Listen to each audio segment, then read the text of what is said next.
এর জন্য আমরা বেশ কিছু নিয়ম বা নির্দেশিকা আমরা পরিবহন দপ্তর থেকে জারি করছি।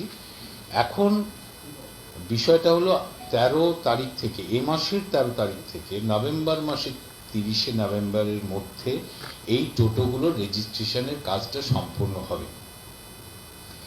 এবং তারপর যেটা হবে যে ইলিগেল যে সমস্ত ম্যানুফ্যাকচারার এই টোটোগুলোকে তৈরি করেন, অর্থাৎ গ্যারেজ বা বিভিন্ন লেদ কারখানায়, আমরা সেগুলোর বিরুদ্ধে আইন মাফিকভাবেই ব্যবস্থা নেব এবং সেগুলোকে বন্ধ করব। তাহলে কি হবে যে টোটো কিন্তু যারা রয়েছেন এই মুহূর্তে, যারা বর্তমান রয়েছেন, তাদের কিন্তু একজনকেও আমরা বাদ দিচ্ছি না। অর্থাৎ একটি মানুষেরও জীবন জীবিকা চ্যুত করার লক্ষ্য কিন্তু আমাদের নয়। আমাদের একটাই লক্ষ্য, টোটোকে একটা নিয়ন্ত্রণের মধ্যে নিয়ে এসে একটা ডিসিপ্লিন তৈরি করা, যাতে যানজট মুক্ত হয়। এটার জন্য আমাদের এই কাজটা শুরু হচ্ছে। এবং কি পদ্ধতিতে হবে, এটা অনলাইন, সব পুরোটাই অনলাইন পদ্ধতিতে হবে।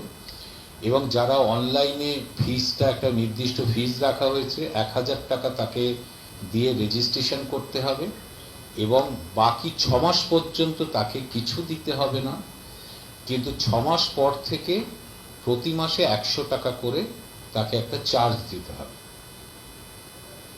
এইটুকু তাদের থেকে নেওয়া হচ্ছে। অর্থাৎ 1000 টাকা করে দিয়ে রেজিস্ট্রেশন করতে হবে 30শে নভেম্বরের মধ্যে সমস্ত টোটোকে। তারপর সে 6 মাস আর তাকে কিছু দিতে হবে না, কিন্তু 6 মাসের পর থেকে প্রতি মাসে 100 টাকা করে তাকে দিতে হবে, 12 মাসে 1200 টাকা।